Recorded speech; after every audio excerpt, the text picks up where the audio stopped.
ಕರ್ತನಲ್ಲಿ ಪ್ರಿಯರಾದ ದೇವಜನರೇ, ನಮಗಾಗಿ ಕಲ್ವಾರಿ ಶಿಲುಬೆಯಲ್ಲಿ ಘೋರ ಶ್ರಮೆಯನ್ನು ತಾಳಿ ನಮಗೆ ದೇವರಿಂದ ಅನೇಕ ವಿಧದ ಆಶೀರ್ವಾದಗಳನ್ನ ಲಾಭಗಳನ್ನ ದೊರಕಿಸಿಕೊಟ್ಟ ನಮ್ಮ ಕರ್ತನಾದ ಯೇಸು ಕ್ರಿಸ್ತನ ಅಪರಿಮಿತವಾದ ಕೃಪೆಯು ಸಮಾಧಾನವು ತಮಗೂ ತಮ್ಮ ಕುಟುಂಬದವರಿಗೆ ಕರ್ತನ ಹೇರಳವಾಗಿ ಅನುಗ್ರಹಿಸಲಿ. ನಾವು ನಮ್ಮ ಕರ್ತನಾದ ಯೇಸು ಕ್ರಿಸ್ತನ ಶಿಲುಬೆಯ ಶ್ರಮೆಯ ಲಾಭಗಳನ್ನ ಧ್ಯಾನಿಸ್ತಿರುವಲ್ಲಿ ಈ ದಿನ ನಾವು ಧ್ಯಾನಿಸುವಂಥ ದೇವರ ವಾಕ್ಯದ ಭಾಗ ಗಲಾತ್ಯದವರಿಗೆ ಬರೆದ ಪತ್ರಿಕೆ 5ನೇ ಅಧ್ಯಾಯ 24-25 ವಚನಗಳು. ಗಲಾತ್ಯದವರಿಗೆ ಬರೆದ ಪತ್ರಿಕೆ 5ನೇ ಅಧ್ಯಾಯ 24-25 ವಚನಗಳು. ಕ್ರಿಸ್ತ ಯೇಸುವಿನವರು ತಮ್ಮ ಶರೀರ ಭಾವವನ್ನು ಅದರ ವಿಷಯಾಭಿಲಾಷೆ ಸ್ವೇಚ್ಛಾಭಿಲಾಷೆ ಸಹಿತ ಶಿಲುಬೆಗೆ ಹಾಕಿದವರು. ನಾವು ಆತ್ಮನಿಂದ ಜೀವಿಸ್ತಿರಲಾಗಿ ಆತ್ಮನನ್ನು ಅನುಸರಿಸಿ ನಡೆಯೋಣ. ಈ ವಾಕ್ಯಗಳನ್ನು ಗ್ರಹಿಸುವುದಕ್ಕಾಗಿ ದೇವರ ಆತ್ಮನು ನಮ್ಮನ್ನು ಬಲಪಡಿಸಿ ಆತ ನಮಗೆ ಬೋಧಿಸಲಿ. ದೇವರು ನಮ್ಮ ಮನೋನೇತ್ರಗಳನ್ನು ಬೆಳಗಿಸಿ ನಮ್ಮನ್ನು ತನ್ನ ಜ್ಞಾನವುಳ್ಳ ಆತ್ಮದಿಂದ ತುಂಬಿಸಲಿ. ನಾವು ನಮ್ಮ ಕ್ರಿಸ್ತ ನಂಬಿಕೆಗೆ ಯೋಗ್ಯವಾಗಿ ಒಂದು ಅದ್ಭುತವಾದ ವಚನವನ್ನು ಓದಿದ್ದೇವೆ. ಗಲಾತ್ಯ 5:24 ಒಂದು ವಿಶೇಷವಾದ ವಚನ. ಈ ವಚನದ ಒಂದೊಂದು ಪದಗಳನ್ನ ನಾವು ಗಂಭೀರವಾಗಿ ಗಮನಿಸಿ ಧ್ಯಾನಿಸುವಂಥದ್ದು ಅವಶ್ಯ. ಆರಂಭದಲ್ಲಿ ಇದು ಹೇಳ್ತದೆ ಕ್ರಿಸ್ತ ಯೇಸುವಿನವರು, ಅಂದ್ರೆ ನಾವು ಯಾರಿಗೆ ಸಂಬಂಧಪಟ್ಟವರು. ಹಾಗಾದ್ರೆ ನಾವು ಯಾರಿಗೆ ಸಂಬಂಧಪಟ್ಟವರು ಅಥವಾ ಕ್ರಿಸ್ತ ಯೇಸುವಿಗೆ ಸಂಬಂಧಪಟ್ಟವರಾಗಿದ್ದರೆ, ಕ್ರಿಸ್ತ ಯೇಸುವಿಗೆ ಸಂಬಂಧಪಟ್ಟವರಾಗಿದ್ದರೆ ನಾವು ಮಾಡಬೇಕಾದದ್ದೇನು? ಇಲ್ಲಿ ಬರ್ತದೆ, ನಮ್ಮ ಶರೀರ ಭಾವವನ್ನ ಶಿಲುಬೆಗೆ ಹಾಕಬೇಕು. ಶರೀರ ಭಾವ ಎಂಬುದಾಗಿ ಹೇಳುವಾಗ ಇದರ ಅರ್ಥ ಇದು ದೇವರ ಸ್ವಭಾವಕ್ಕೆ ವಿರುದ್ಧವಾಗಿರುವಂಥ ಸ್ವಭಾವಗಳು ಅಥವಾ ದೇವರ ನೀತಿಗೆ ಒಳಪಡದ ಸಂಗತಿಗಳ ಅಂಶಗಳು, ಇವುಗಳು ನಮ್ಮಲ್ಲಿ ಯಾವುವೆಲ್ಲ ಇದೆಯೋ ಅದನ್ನು ನಾವು ಯೇಸುವಿನ ಶಿಲುಬೆಗೆ ಹಾಕಬೇಕು.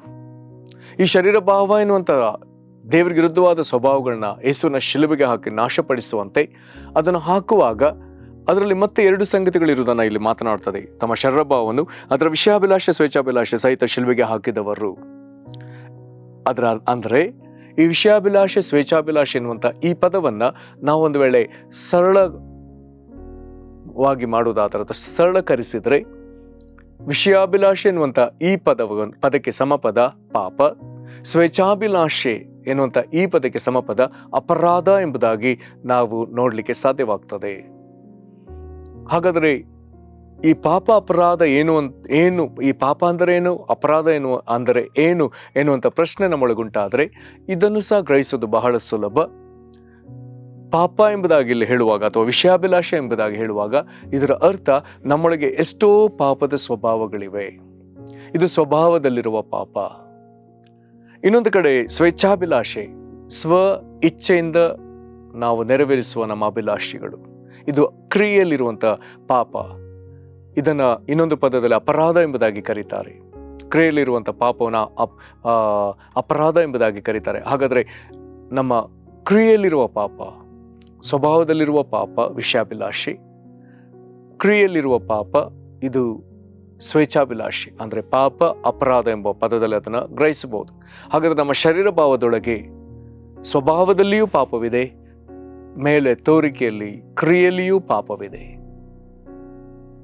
ಹಾಗಾದರೆ ನಾನು ಯೇಸು ಕ್ರಿಸ್ತನ ಶಿಲುಬೆಗೆ ಬರುವಾಗ, ನಾನು ಕ್ರಿಸ್ತ ಯೇಸುವಿನವನೆಂಬ ಗ್ರಹಿಕೆಗೆ ಬಂದಾಗ ನಾನು ಅವಶ್ಯವಾಗಿ ಮಾಡಲೇಬೇಕಾದ ಕಾರ್ಯ ಈ ಸ್ವಭಾವದಲ್ಲಿರುವ ಪಾಪವನ್ನು, ಕ್ರಿಯೆಯಲ್ಲಿರುವ ಪಾಪವನ್ನು ಅಂದರೆ ಪಾಪ ಅಪರಾಧವನ್ನ ನಾನು ಕ್ರಿಸ್ತನ ಶಿಲುಬೆಗೆ ಜಡಿಯಬೇಕು. ಹಾಗಾಗಿ ಇದು ನಾವು ಯಾವ ರೀತಿಯಲ್ಲಿ ಜೀವಿಸಬೇಕೆನ್ನುವುದಕ್ಕೆ ಅಥವಾ ಹೇಗೆ ನಾವು ಪಾಪದಿಂದ ವಿಮುಕ್ತರಾಗಬೇಕು ಎನ್ನುವುದಕ್ಕೆ ನಮಗೆ ಬಹಳ ಚೆನ್ನಾಗಿ ಬೋಧಿಸುವ ಸತ್ಯವೇದದ ಒಂದು ಅದ್ಭುತವಾದ ವಚನ. ಮತ್ತೊಮ್ಮೆ ಓದ್ತಾನೆ, ಕ್ರಿಸ್ತ ಯೇಸುವಿನವರು ತಮ್ಮ ಶರೀರ ಭಾವವನ್ನು ಅದರ ವಿಷಯಾಭಿಲಾಷೆ ಸ್ವೇಚ್ಛಾಭಿಲಾಷೆ ಸಹಿತ ಶಿಲುಬೆಗೆ ಹಾಕಿದವರು. ಇದು ನಾವು ನಮ್ಮ ಪಾಪಗಳನ್ನ ನಾವು ಶಿಲುಬೆ ಬಳಿ ತರಲೇಬೇಕು, ಅದನ್ನು ಶಿಲುಬೆಗೆ ಹಾಕಲೇಬೇಕು. ಶಿಲುಬೆಗೆ ಹಾಕಿದ್ದು ಅದು ಸಾಯ್ತದೆ, ಅದು ಸಾಯಲೇಬೇಕು. ಸರಿ, ನಮ್ಮ ಶರೀರ ಭಾವವನ್ನು ಕ್ರಿಸ್ತನ ಶಿಲುಬೆಗೆ ಹಾಕಿದ ಮೇಲೆ ಮುಂದೆ ಏನು?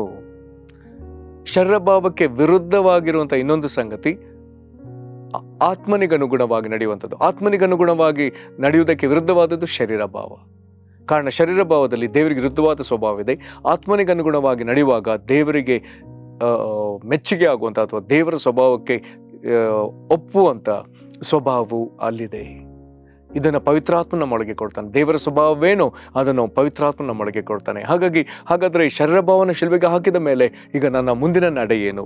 ಮುಂದಿನ ನಡೆ 25ನೇ ವಚನದಲ್ಲಿ ಹೇಳ್ತದೆ, ನಾವು ಆತ್ಮನಿಂದ ಜೀವಿಸ್ತಿರಲಾಗಿ, ಅಂದರೆ ಪವಿತ್ರಾತ್ಮನ ಬಲದಿಂದ ಜೀವಿಸ್ತಿರಲಾಗಿ ಆತ್ಮನನ್ನು ಅನುಸರಿಸಿ ನಡೆಯೋಣ. ಹಾಗಾದರೆ ಪವಿತ್ರಾತ್ಮನ ಫಲ ಎಂಬುದಾಗಿ ಬರ್ದದೆ ಅಲ್ಲ. ಇಲ್ಲಿ ಗಲಾತ್ಯ 5:22 ಹೀಗೆ ಬರ್ತದೆ, ಆದರೆ ದೇವರಾತ್ಮನಿಂದ ಉಂಟಾಗುವ ಫಲವೇನೆಂದರೆ ಪ್ರೀತಿ, ಸಂತೋಷ, ಸಮಾಧಾನ, ದೀರ್ಘಶಾಂತಿ, ದಯೆ, ಉಪಕಾರ, ನಂಬಿಕೆ, ಸಾಧುತ್ವ, ಕ್ಷಮೆದಮೆ, ಇಂಥವುಗಳೇ. ಪ್ರಿಯರಲ್ಲಿ ಓದಿದ ಈ 9 ಅಂಶಗಳು ಇದು ದೇವರ ಸ್ವಭಾವ. ಹಾಗಾದರೆ ಈ ದೇವರ ಸ್ವಭಾವವನ್ನು ನಮ್ಮೊಳಗೆ ಹಾಕುವವನು ಪವಿತ್ರಾತ್ಮನು. ಹಾಗಾಗಿ ಇದು ದೇವರ ಆತ್ಮನಿಂದ ಉಂಟಾಗುವ ಫಲ ಎಂಬುದಾಗಿ ಹೇಳ್ತಾರೆ. ಇಲ್ಲಿ ಒಂದು ಸಣ್ಣ ಗ್ರಹಿಕೆ ನಮಗೆ ಅವಶ್ಯ. ಇಲ್ಲಿ ಪ್ರೀತಿ ಎಂಬುದಿದೆ ಅಥವಾ ದಯೆ ಎಂಬುವಂಥದ್ದಿದೆ. ಹಾಗಾದರೆ ಇನ್ನೊಂದು ಪ್ರಶ್ನೆ, ಒಂದು ವೇಳೆ ನಮ್ಮೊಳಗೆ ಪ್ರೀತಿ ಇಲ್ಲವೋ? ಹಾಗಾದರೆ ನನ್ನಲ್ಲಿರುವ ಪ್ರೀತಿ ದೇವರಿಗೆ ಬೇಕೋ ಅಥವಾ ದೇವರಲ್ಲಿರುವ ಪ್ರೀತಿ ನನ್ನೊಳಗೆ ಬೇಕೋ? ಇಲ್ಲಿ ನಮಗೆ ಇನ್ನೊಂದು ಅರ್ಥವಾಗಲಿ, ನಮ್ಮ ಸ್ವಭಾವದ ಅಂತ್ಯಫಲವೇನು, ದೇವರ ಸ್ವಭಾವದ ಅಂತ್ಯಫಲವೇನು? ನಮ್ಮ ಸ್ವಭಾವದ ಅಂತ್ಯಫಲ ಯಾವಾಗಲೂ ಅದು ಪಾಪದಲ್ಲಿ ಅಂತ್ಯವಾಗ್ತದೆ. ಆದರೆ ದೇವರ ಸ್ವಭಾವದ ಅಂತ್ಯಫಲ ಯಾವಾಗಲೂ ದೇವರ ನೀತಿಯಲ್ಲಿ ಅಂತ್ಯವಾಗ್ತದೆ. ಹಾಗಾದರೆ ನಮ್ಮ ಸ್ವಭಾವದಿಂದ, ನಮ್ಮ ಪ್ರೀತಿಯಿಂದ ಏನಾದರೂ ಹೊರ ಬಂದರೆ ಅಲ್ಲಿ ದೇವರ ನೀತಿ ಅಂತ್ಯದಲ್ಲಿ ನಿಲ್ತದೆ ಎಂಬುದಾಗಿ ಹೇಳೋದಕ್ಕೆ ಸಾಧ್ಯವೇ ಇಲ್ಲ. ನಮ್ಮ ಸ್ವಭಾವದಿಂದ ದಯೆ ಹೊರಟು ಬಂದರೆ ಅದು ಅಂತ್ಯದಲ್ಲಿ ದೇವರ ನೀತಿಯಲ್ಲಿ ನಿಲ್ತದೆ ಅನ್ನೋದಕ್ಕೆ ಸಾಧ್ಯವಿಲ್ಲ. ಬಹುತೇಕ ಸಂದರ್ಭಗಳಲ್ಲಿ ಅದು ಪಾಪದಲ್ಲೇ ಅಂತ್ಯವಾಗ್ತದೆ. ಹೆಚ್ಚು ಕಡಿಮೆ ಅದು ಪಾಪದಲ್ಲೇ ಅಂತ್ಯವಾಗ್ತದೆ. ಹಾಗಾದರೆ ದೇವರ ನೀತಿಯಲ್ಲಿ ಅಂತ್ಯವಾಗಬೇಕಾದ್ರೆ ನಮ್ಮ ಸ್ವಭಾವವು, ನಮ್ಮಲ್ಲಿರುವ ಶಾರೀರಿಕ ಸ್ವಭಾವ ಅಥವಾ ಈ ಶಾರೀರಿಕ ಪ್ರೀತಿ ಶಿಲುಬೆಗೆ ಜಡಿಯಲ್ಪಟ್ಟು ನಮ್ಮೊಳಗೆ ದೇವರ ಪ್ರೀತಿ ಬೇಕು. ಪ್ರಿಯರೇ, ಇದು ಬಹಳ ಅವಶ್ಯವಾದ ವಿಷಯ. ಹಾಗಾದರೆ ಇಲ್ಲಿರುವಂಥ ಎಲ್ಲ ಪವಿತ್ರಾತ್ಮನ ಸ್ವಭಾವಗಳು ಅಥವಾ ದೇವರ ಸ್ವಭಾವಗಳು ಪವಿತ್ರಾತ್ಮನ ಮೂಲಕ ನಮ್ಮೊಳಗೆ ಬರಬೇಕು. ಹಾಗಾಗಿ ನಾವು ಆತ್ಮನಿಂದ ಜೀವಿಸ್ತಿರಲಾಗಿ ಆತ್ಮನನ್ನು ಅನುಸರಿಸಿ ನಡೆಯೋಣ.